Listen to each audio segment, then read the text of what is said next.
space. Wilton makes a run ahead of him. Bergkamp suddenly changed pace through the centre. It's Bergkamp! That's magnificent!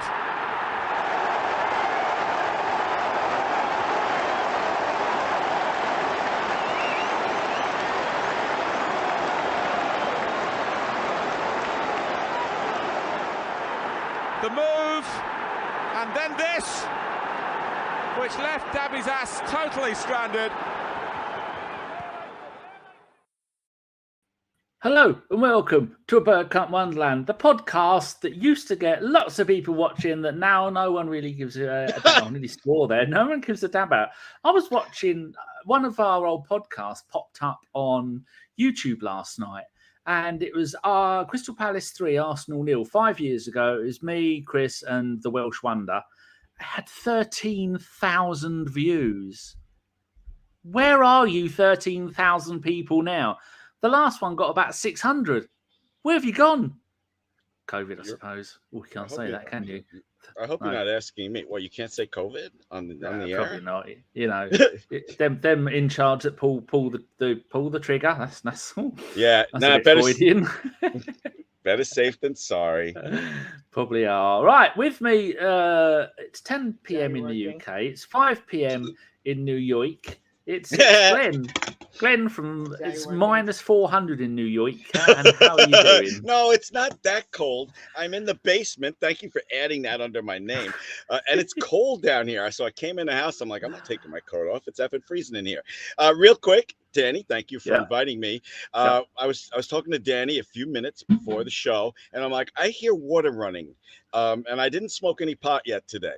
And you told me you have a cat water fountain. I'm just going to warn you now, Danny. I know the show's only going to be like a half hour, but that water fountain's going to make me have to pee like 3 times during the show.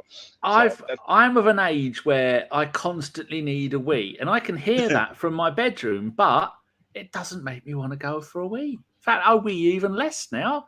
It's a miracle of modern technology is what it is. We're going to go and say hello to some of the punters in a minute. But if anybody wants to know what my cat... You don't get this information on the Gooner Talk. You don't need to get Tom talking about irrelevant things about cats. There you go. That's what I've got. And I've taken flour out the top of it.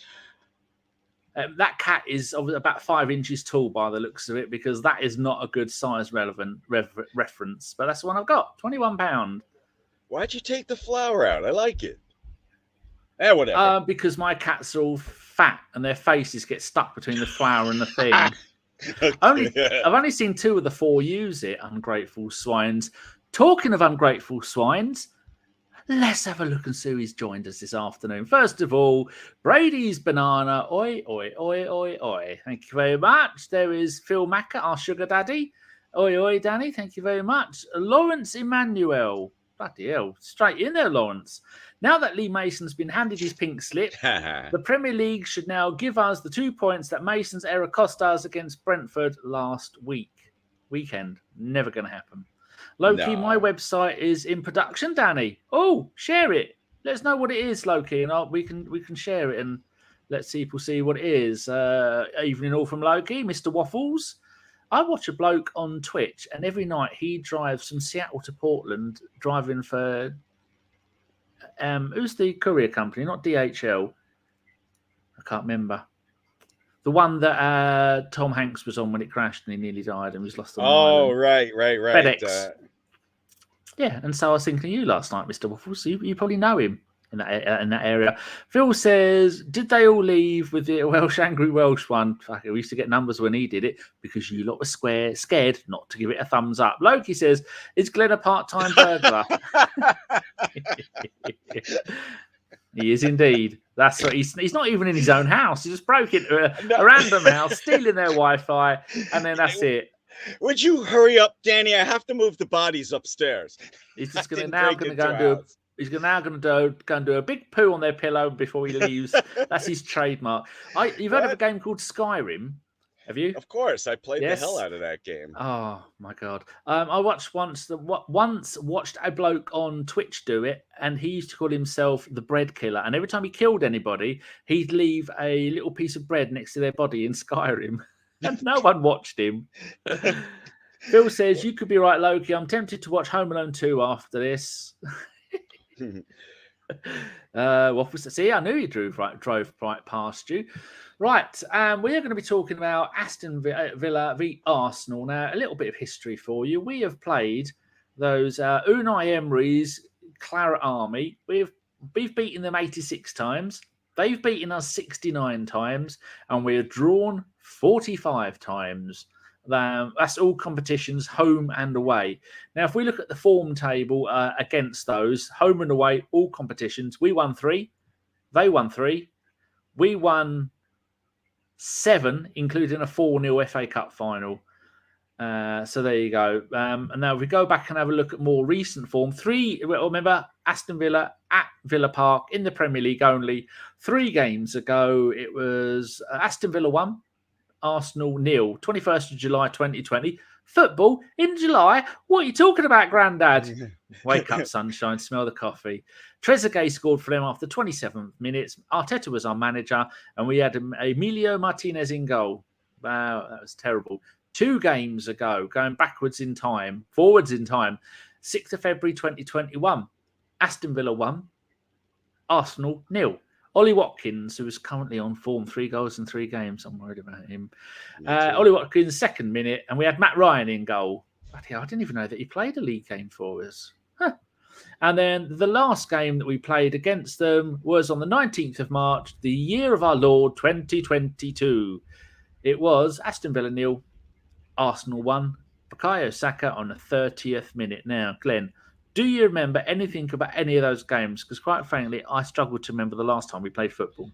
No, I don't, and I don't put much stock in it either, Danny. Every game is different. I mean, you said it yourself just by bringing up some of the names from those past games. Tomorrow's game is a game in itself with its own storylines. You know, Aston Villa, they're in 11th place. They have some players that can hurt us, but they have a leaky defense. You know, I'm worried about Watkins. I'm worried about Leon Bailey. Kamara can play defense, but you know, he's not that fast, and we are. I'm confident, and I really think that we need to win this game. There's no more excuses. We were talking about cats off the air, and when the show started, we've used up 8 of our 9 lives as far as, you know, first place goes and winning the Premier League. I'm not saying we're going to lose the Premier League if we lose tomorrow or drop points, but tomorrow's a must-win with no excuses as far as I'm concerned. I am worried about the game. I'm very worried because we are not in the greatest of form, and sometimes you go through these slumps and it can take a while to get out of it. I think the only question for me is how long is it going to take us to get out of this funk? Once we get out of it, we'll be all right. It's like walking along the beach in quicksand or in your wellies. Sometimes you've got to take the wellies off, throw them away and go naked. And I think that's what Arteta's got to do. Now, I'm not sure how convert that into making sense for football. The bad run is going to end, and we will play great football again, but it's just a matter of how long that will take. And Villa, if we look at Villa's previous form at home in the Premier League, they lost 4-2 to Leicester last week. Week before that, they beat Leeds 2-1. Then they drew 1-1 with Wolves. Then they lost 3-1 to Liverpool. Then they beat Man United 3-1. So there is absolutely no form there, is there? I mean, how do you go and beat Man United and then you end up losing to Leicester? It's a ridiculous. And if we have a look at our own away form, Premier League only, lost away at Everton, beat Spurs 2-0, beat Brighton 4-2, beat Wolves 2-0, and beat Chelsea 1-0. I mean, you're looking at that, and then you go, well, we're obviously going to win this because we are by far the better team. But I am worried. I brought this up on Bearded Coonish show, so please forgive me. I'll make it Hello, quick. Tanner.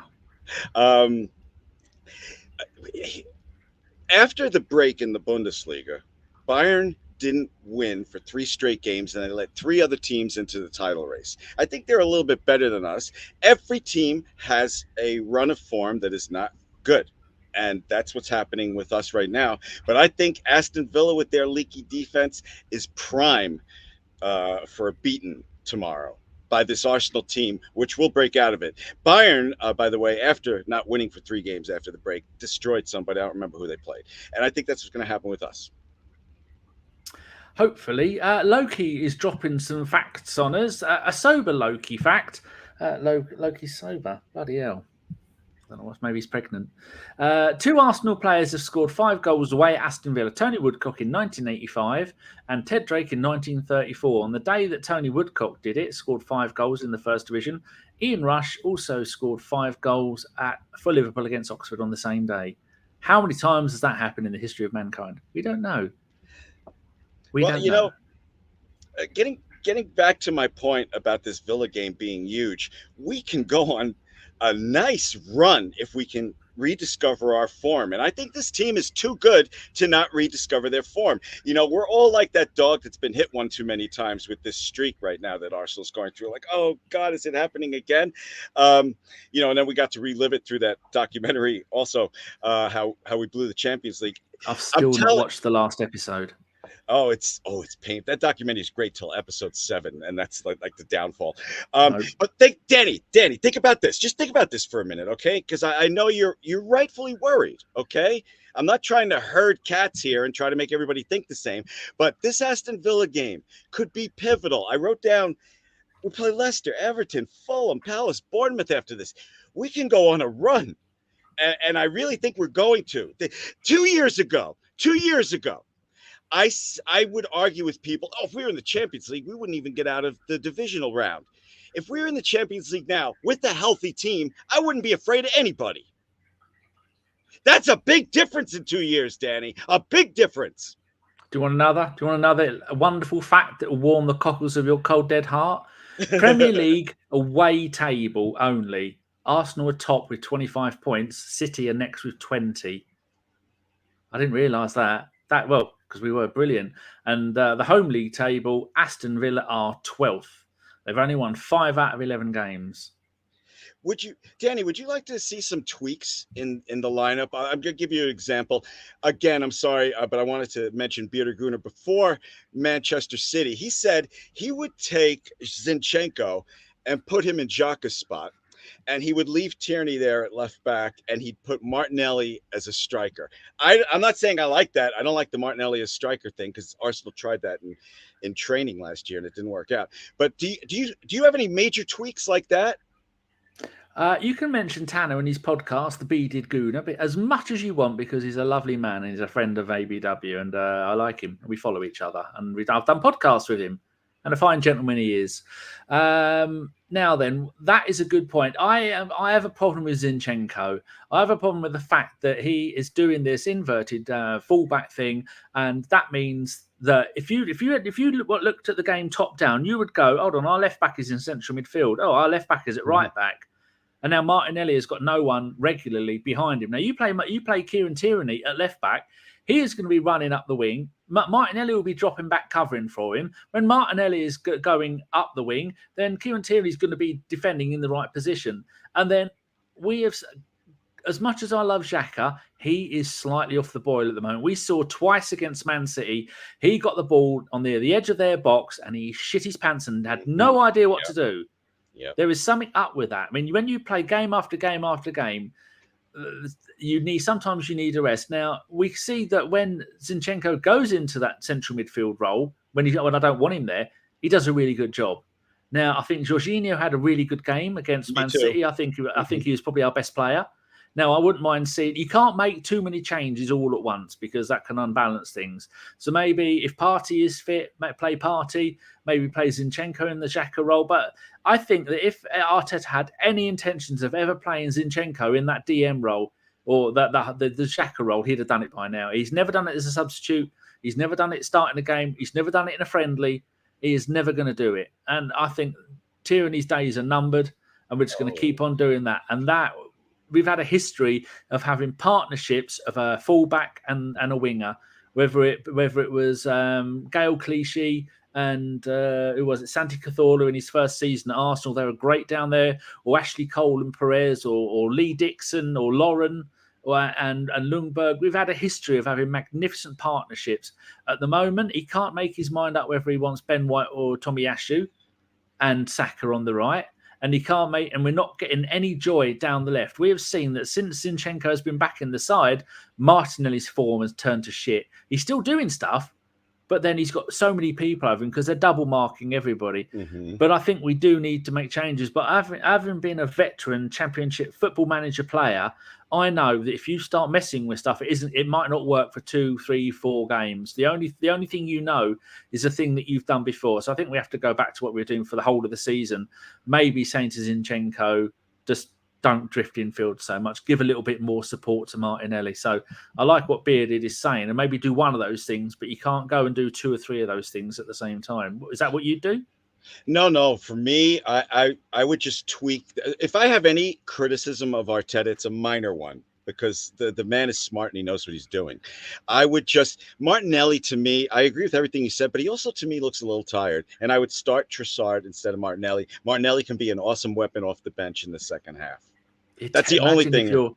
Imagine if you're a defence and you've played 70 minutes of chasing Saka and Trossard, and then you see Martinelli warming up, you're going to go, oh, Jesus. Yeah, that's my thinking. Get out of my head. That's what I'm thinking. Good. Some good points here. Mark said he would play Trossard instead of Eddie. We're going to come to Eddie in a minute. Mr. Waffles makes a very good point, as he does. I'd like to get him on a show, but he's too busy making guitars. He says Zinchenko is only doing what Arteta tells him to do. Correct. True. Yes, that's true. But Arteta is learning on the job. This is only his third year or season as manager, and he's still learning things, as we saw when Pep tore him a new one because he turned him in the second half. In the second half, we played an almost flawless first half. Magnificent first half. Phil says to play Tierney at left back and stick Zinchenko at CM. I think we'd like to give it a go, but as we know, we have got this banner for when we start waffling on about this kind of nonsense. Where is it? We have some very wise words here from our very own Jeff Arsenal. FIFA is not real life. Jeff Arsenal 2013. There you go. Well, that's why I was going to say, Danny, when you're saying Zinchenko never played, in midfield in FIFA, but I didn't say it. I'm only saying it because of that comment. He is listed as a left-back midfielder. That's all I'm saying. Drago, need to get you on a preview show, Drago, sometime if you can make yourself free. If you're not sucking the blood out of virgins, I think he's a vampire. I know it's Bulgaria's Day of Vampires there. Jenkinson and Jorginho were my personal favourites. You need to put yourself on a timeout there, sweetheart. That's nonsense. Mark says, Zinni and Jorginho can pivot in midfield, both capable of playing forward passes, but can cover in defence well. Sai sums it all up. Arteta out. I've never agreed with you more. Dean Lake, Santi Cazorla, a cultured pronunciation, Dan. It's the only one I ever get right. Did you know until... who was it? There was there was one of our players. Until after Bakary Sanya left, I always called him Sagna.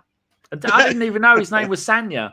Who knew? No. There was no podcast to tell me. Sanya. Cazorla. Did I tell you about my dad in Spain? What? He had a heart attack. He had a problem. His heart didn't stop working. He died on a boat, and then they brought him back to life. He's in the hospital in Cadiz. Luckily, this year he's insured. He bought travel insurance for 220 quid. He's just seen the bill that the insurance company got from the Spanish hospital, £110,000. Oh my gosh! Yeah, I'm sorry. Well, that story made me forget that I have been mispronouncing Santi Cazorla's name for 10 years now. I said it wrong again. Well, if he wants it pronounced properly, then it's CATH. ORLA. Don't put the Z in there. The Z confuses people. BX said he's just ordered some Chinese food. He's winning. Nick says Carpenter out. And ban Phil Macker. Well, you are a mod. You can ban Phil for no reason. No, Phil's our sugar daddy. He gave us 10 quid the other day, which helps pay the bills. Doesn't really. Need not more than that. Need about £1,000 a year. Don't actually need that much. Doesn't YouTube take half of that anyway? Never mind. Go. I hate to distract you. Mark says best 220 ever spent is indeed. Right, let's have a little chin wag about... I didn't do the where can you see the game. If you in the UK, it's on BT Sport. If you want to listen to it, something called Villa TV have it if you want to listen. It's also been commentated on Talk Sport in the UK. Now, Glenn, pick a country where you'd like to be, and I'll tell you what channel it's on. there's only one country I want to be in, and I'm saving up and hoping to be there next season, and that is the UK. That's the only place I want to go in the entire world. I would live in. I'm sorry to be boring. All right, I'll give you my second choice, but I've been there when I was a little kid. Germany. That's where my mom was born. Oh, lovely. Germany. It is on Sky Sports Premier League, Sky Go, and wow. That's very uninteresting. A quick look at the injuries. Jesus is still out. Chris was saying on the podcast, he reckons he's going to be out for the rest of the season. He's not, is he? He'll be back soon. I heard towards the end of March, and then I just put it out of my head. I'm like, that's too far away. It's funny. You said we were going to talk about Nketiah. Danny, it only took supporters 3 games to give up on him after the Manchester United winning goal. Just saying. One other quick thing on Partey. It says here, we have assessed him again today. He had some discomfort, a little muscle discomfort. We have assessed him and we will see how he is. Yes, Eddie. Now, Eddie has played 11 consecutive games as a striker. He scored in 3 of those games, and in those games he scored 4 goals. Is that enough to be our main striker? And is it time to go, sorry, Eddie, you've had your go. Now we're going to put Trossard up front or Martinelli up front. Not that Arteta will. We know he's going to stick with Eddie because he's very stubborn. He's very Wenger-esque in his favourites. What do you reckon?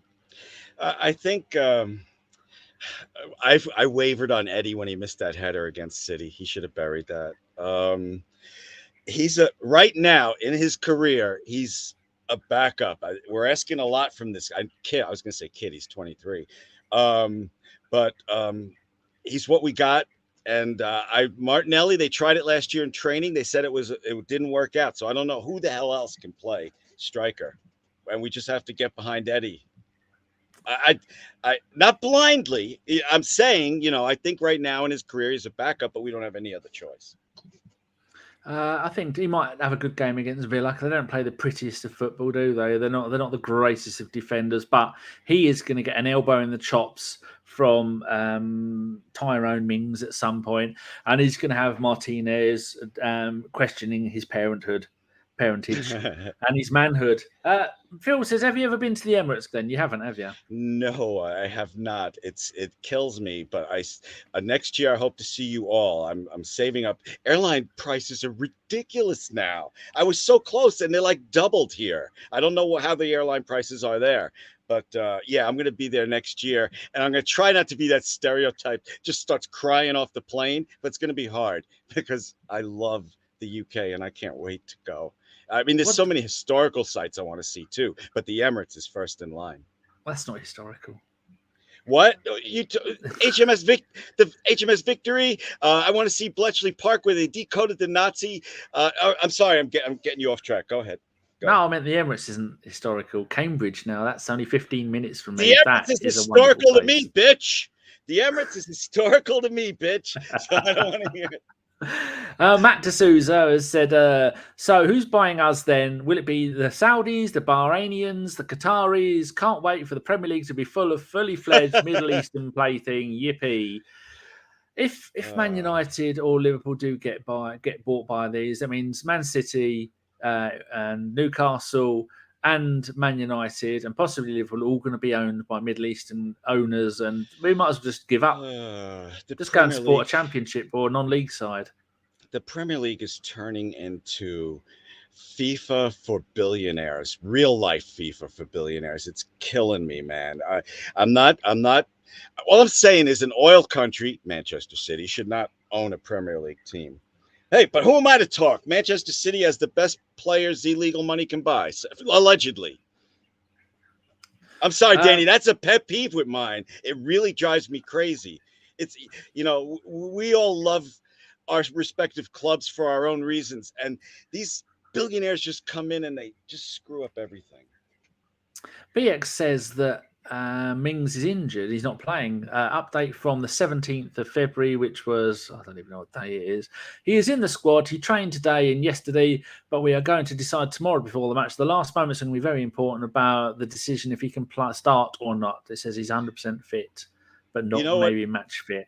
I hate him. I'm more worried about Watkins and Leon Bailey because I know that Unai Emery, who I have a lot of respect for, but I got fed up with him at Arsenal. I was on the Unai out train. But Unai's going to see how City went over the top to Holland. They're probably going to try that counterattack over the top shit with Leon Bailey and Ollie Watkins, and I think we're going to be ready for it. Pete is late. Unacceptable, Pete. I want you to go and write out 100 times I must not be late. Did you know that Mike owns with two of his friends one of their flats inside Highbury, and he rents it out to Gooners when they want to come over and stay? Get the F out of here. Seriously? Yeah, he set up a company to do it, and you can get favourable rates. Do you know him? He needs a carer because he's an imbecile, so maybe you could come over as his carer. Note number 2, put it underneath Catwater. I would, for tickets to the Emirates, I would be Mike's fluffer if he wanted me to. Don't, will do. He's a desperate man.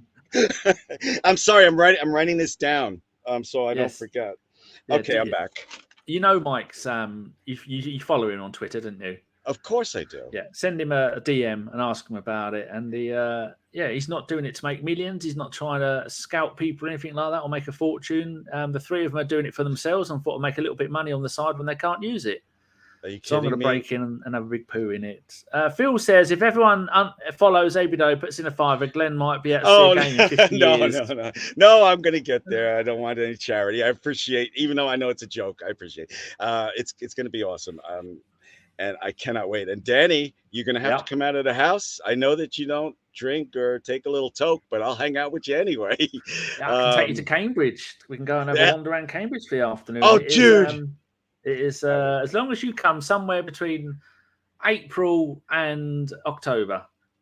Then I'll, preferably if you come in the summer, but there's no football in the summer, is there? No, I got to see Arsenal. I can't go there when Arsenal's not playing. No, if I want to see Arsenal, playing these shitty little training games they have in the States, I would do that. But I want to see them at the Emirates with all the other Gooners. All right, can we get off of me and going there because I feel like I'm jinxing it right now. No. Anyway, Mr. Waffle says he can get there. He just can't figure out how to get tickets. Tickets at the moment are impossible to get hold of. We know lots of people, and I've got some season ticket holders that I know, and there are no seats available. And like Carl was saying on yesterday's podcast, they put some tickets up for sale. They all went immediately, and they were on ticket reseller sites for £500 a ticket. It is an absolute shambles, Arsenal, how you treat the fans. You should have the entire ticket system in-house. Every single ticket should have the person's name, have their date of birth, and have their photo on it. And so there can be no swapping of tickets. And if they want to they don't use their ticket, you give it back to Arsenal and then they resell it on to somebody else at the same price, but they don't give a fuck. It makes me crazy because shit like that is the reason that the average fan that wants to go so bad can't, and only people with a lot of moolah can get the money, get the tickets. Phil doesn't have a season ticket, do you, Phil? We're not talking about Norwich now. We're talking about the Arsenal boy. Drago says, feet massages is where I draw the line, Phil. Dirty, dirty man. So, I hate feet massages. I hate feet. When my wife asked me to give her a foot massage, it's like rubbing raw meat inside a plastic bag. I hate it. It's disgusting. I know nothing I hate more than when you're sitting back, you're relaxing, you're having a cup of coffee, watching the ladies of Chatterbait, and one of them sticks their paw in front of the camera. Put a paw down, you dirty thing. I swear, I get so distracted on your show. You have to ignore me, Danny, because I'll take you on different tangents. Look. It's hard to get tickets. Sure, we're in a title race. I know against Leicester we had a title race, but this is real. I mean, how good did it feel to be game of the week, battle of the top two teams last game? I know we all hated the result, but beforehand, I was like, yes, this is it, man. You still think it's on then, like Donkey Kong? Oh, it's on like Donkey Kong. Absolutely. Don't lose faith, Danny. I know that our recent history has shown faith is only rewarded with disappointment, but I really honestly don't. And I would say it if I had a criticism, I would say it. If I had a doubt, I would say it. This is not the same team. They deserve me to believe in them. I know we all believe in them, but I strongly am confident in this team. That's what I'm saying. And why not? I still think we can do it. I still think we can win the title. But it's just how soon that we pull our fingers out and start scoring goals, because we had so many chances in previous games. But if you look at it, then we were robbed against Brentford. We should have had 2 more points there. That's not Arteta's fault. We were beaten up against Everton. We should have at least got a point out of that game, but we weren't the better team. Missed our chances. And if we wouldn't have shit the bed against City, we could have had a draw out of that. So it's not as bad as I've seen. But at least that's Man City is the game out of the way. And we've now got a run of, like you were saying at the beginning of the show, half-decent games that we should have a chance of winning. Yeah, I agree. You know, after the City game, I was disappointed. And that's the exact term I used when my wife asked me who won the game. I said, Arsenal shit the bed. But I'm okay because she knows that they can ruin my day. But I'm still that confident that, you know, and you know what? If you want to go down the excuse road, which I'm not going to do right now, Partey was a big miss. And you know, I think Jesus would have banged in a couple of those chances we had. So, you know, you want to go excuses. Manchester City, seriously, they're one of the best teams in the world. We're one of the youngest teams in the Premier League. But what's his name? Effed that up. Jorginho, being 31, I think, ruined us being the youngest team in the Premier League. Yeah, it's us and Southampton, and it's not really working out for Southampton, is it? So, people in the chat, you beautiful bastards, let us know what you think the score's going to be. And your first goal scorer, because we've been going 31 minutes now. Then me and Glenn are going to talk about nonsense. So, you think that we can still win the Premier League? How about Europe? Because I haven't had you on in a while, and I could do a 6-hour pod with you, but we've got another 15 minutes. So, how do you think we're going to get on in Europe? You're talking about the Europa League, right? Yeah. We should win it. We should be the odds-on favorite to win it. I don't care who the F drops down from that stupid ass. Do they still do that stupid ass rule if teams drop down from the Champions League? You know what? I don't even care. Whoever drops down will beat them. I'm telling you right now, Jenny. You tell it. Go on, let it out. I just want to. How can you? If we were in the Champions League this year with a healthy team, wouldn't you kind of like our chances of going pretty deep into the tournament? So don't ask me about the shitty Europa League, because we should be the favorites for that. The teams that finished first in the Europa League group stages go through to the next round. The teams that finished second play off against the teams from the Champions League that got knocked out, which is why Man United played Barcelona a couple of days ago and they drew 2-2. So knowing our luck, like Chris was saying, we'll get the winner out of Man United Barcelona in the next round of the Europa League. Like the ex-gunner has just said. The really decent teams have dropped down from the Champions League into the Europa League. I can't remember who they are, but I don't want any of them. No, I don't want any of them either. I'm not whistling past the graveyard here, but I don't want any of them either. But right now, Danny, and we can go right back to the Europa League. For me, and this is just the way that everybody looks at shit differently, okay? Everybody looks at shit differently. And for me, it's one game at a time. And right now, Villa is just my concentrated concern right now. And then, you want to talk to me about the Europa League after Villa? Fine. Here are the teams that have dropped out of the Champions League. There was 8 of them. Juventus, Sporting Lisbon, Sevilla, Barcelona, Shakhtar Donetsk, Bayern Leverkusen, Red Bull Salzburg, and Ajax. Barcelona. So all of those are in the playoff against a load of other teams. So okay, well, whatever. I'm hopefully we won't get matched up against Barcelona too early, but that would be a fun final, man. Okay, so yeah, I forgot what I was going to say. Talking about cats. No, I wasn't talking about cats. Oh, I wanted to tell you, I think we're going to win 3-1 against Villa. First goal will be Odegaard, and I can see Nketiah and Odegaard, Nketiah, and Saka. That's with Odegaard having a huge game, being man of the match. Wow, that was some prediction. I gave you everything there.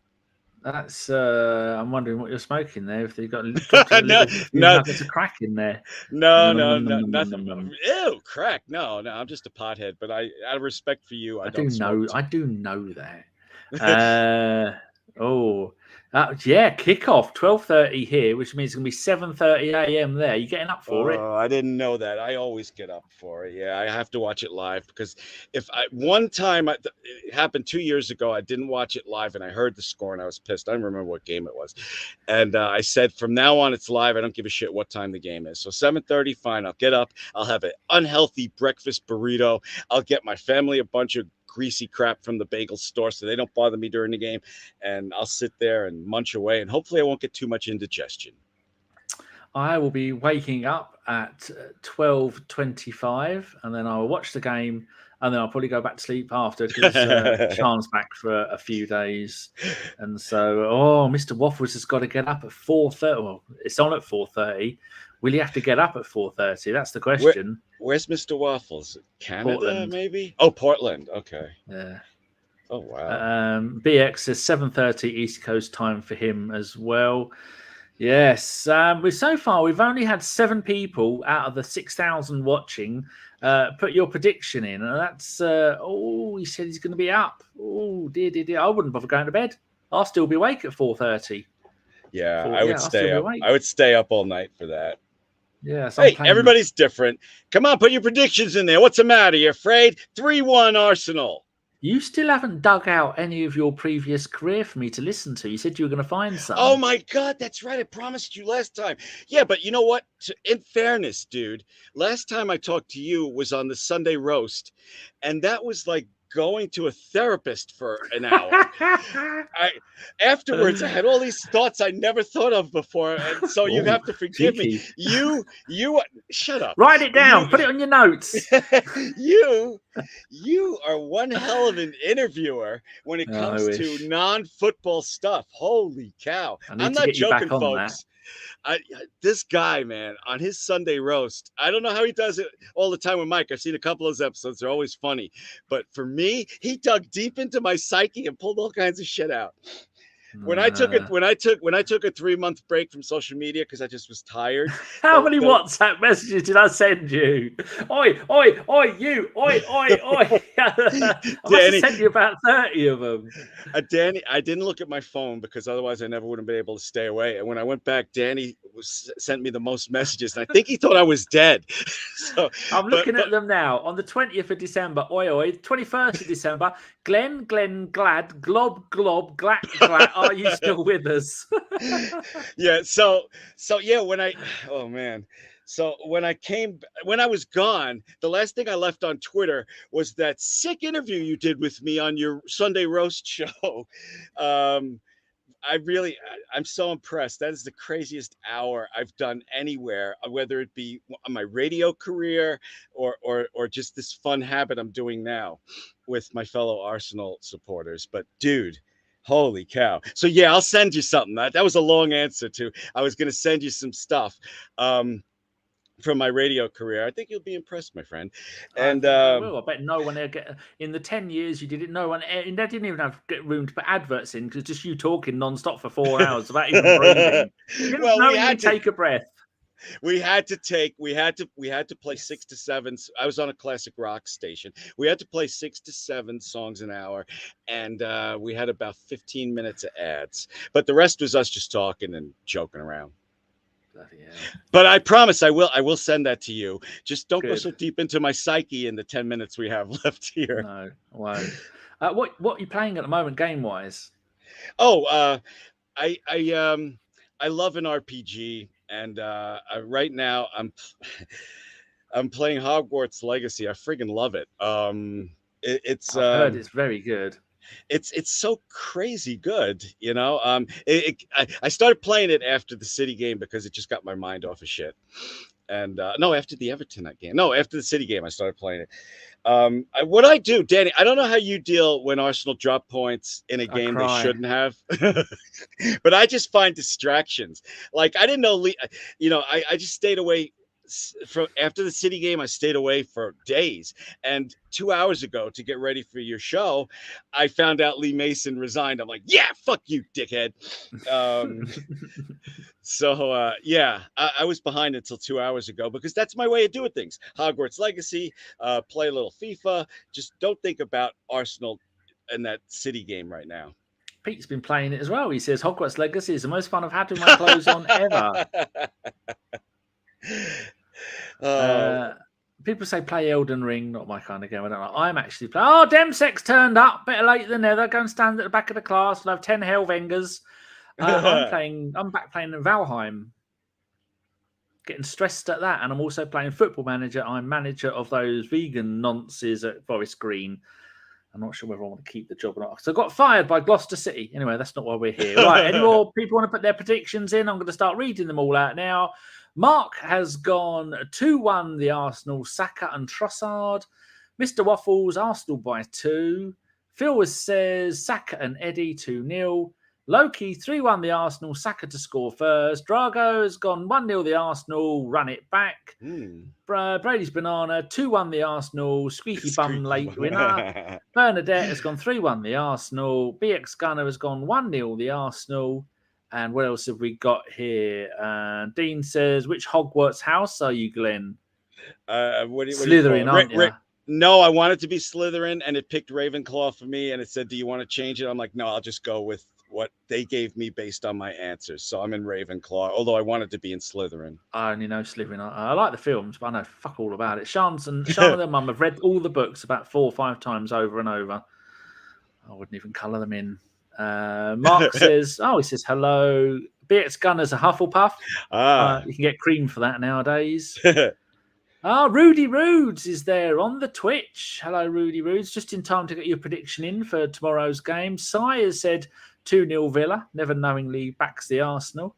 And Demsek says, Glenn, I've just finished The Power of the Rings. I don't know what that is, but it's. I think he means The Rings of Power. Demsek, I love your hat, but I hated that show. If you're talking about the Amazon one, it was awful. For me, it's all subjective. So don't. I'll tell you what is good. Rudy Roods sneaked in with a 4-0 Arsenal full on the points back. I like the cut of your jib, Rudy. That was my dad's name. Oh, good. My dad's name is Mike. So before we go, Star Trek Picard. You ever seen it? Oh, you're going to get me in trouble if I tell you why I hate it. I hate it because it's a box-ticking, sexist load of shit. But to me, I saw episode 1 of series 3 last night. Oh, mama! All right. Let me interject here, since I only laid a small foundation for Picard.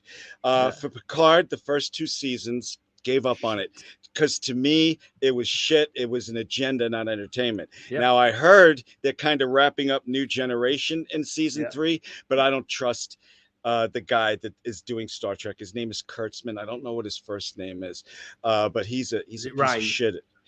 I don't know, dude. But I'm not gonna. No way. I can't watch it. I can't reward them. I want Star Trek to be in different hands. I'm a Star Trek geek. I want Star Trek. I want somebody else to own Star Trek. But Picard directs episode 1, and I know I watch YouTube videos of people who love Star Trek, and they all hate Discovery, and they all hate Picard for the same reasons as we do, because it's a box ticking exercise, and they hate people like us, Glenn. That's all I'm going to say. And now. This one is fantastic. There's only one tiny moan in it. I went, and the rest of it, so good I'd watch it again. And those people are saying they've seen all of it, and it is a masterpiece. It is absolutely brilliant. So just give it a go. Wait, what show are you talking about? Picard. Why are you lying? You hate Picard. Why are you telling people to watch it? Because the new series was out. Watch episode 1. It's really, really good. Okay. Yes. Here you go. Pete says, loving Picard. It's a love letter to the next generation. Enjoy it whilst Patrick Stewart is still alive. God, he looks old. Yeah, but you know what? I've heard that multiple times. Like I have like 5 guys I watch that review stuff like this, and they've hated like everything Star Trek for years, but they're saying the season 3 of Picard is pretty damn good. Yep. I choose not to watch. Well, you will watch it and you will enjoy it, and then you will thank us. Right, that is it. So my prediction is going to be, I think it's going to be 4-2 the Arsenal, and Eddie's going to score a couple of goals, and it's going to be a rough and dirty game. and Jorginho and Xhaka are going to pull their sleeves up. There's going to be elbows, there's going to be spitting, there's going to be hair pulling. There might be some fish hooking and some eye gouging. It's going to be a slobber knocker, but we're going to smash them 4-2 because Villa are rubbish. So what are you going for? I'm going for 3-1 Arsenal. Excellent. Because of that evil voice again. Mr. Waffles is giving us kisses. Thank you very much, Mr. Waffles. Right, we will be back tomorrow. So the game, I'm not sure what it might be. Another late one, but 8, 9, 10 o'clock because you want to go to bed after the game. No, Sean's going to be here, so I'm not even getting up for the game. Sean's going to be in. I'm not sure what time she's buggering off back up north. So I'm going to spend the day with her, and then I will do the post game show. Maybe 8 o'clock, 9 o'clock, 10 o'clock, something like that. I don't know yet. So if people want to find Glenn from New York on the Twitter, what is your @? Tell people who are listening. It's listening. Glenn AFC New York. New York spelled with a Y-A-L-K. I don't know why I did that. I wish I did something short. Don't change it. I'm stuck with it. Yeah, but then won't people not? All right, I'll talk to you off the air about that. I want to show how stupid I am. I think I've already done that. Okay. But Phil says, who's going to score first? I'm going to say it is going to be that Aston Villa striker. The Aston Villa striker who supports Arsenal. I've forgotten his name. We already talked about him. He's on a bit of a run of goals at the moment. You think Villa's going to score first? Yep. And then he's going to make us angry. Well, that'll make the victory just a little more sweeter then. It will indeed. Right, people, thank you very much for watching. We have been a Bergkamp Wonderland. Glenn has been Glenn. I have been me. You lot have been you. We will see you tomorrow. And come on, you Gunners. As soon as I scored that goal, I was fucking livid. Get down, dog. Splendid business. You nearly caught the bloody thing. What are you talking about? So I was just eating a full quiche. Well, you don't often see them at Ibs, so when you see them in the supermarket, they need to be swagged, microwaved immediately, and get the brown sauce on and bosh, Bob's your uncle. Never in doubt.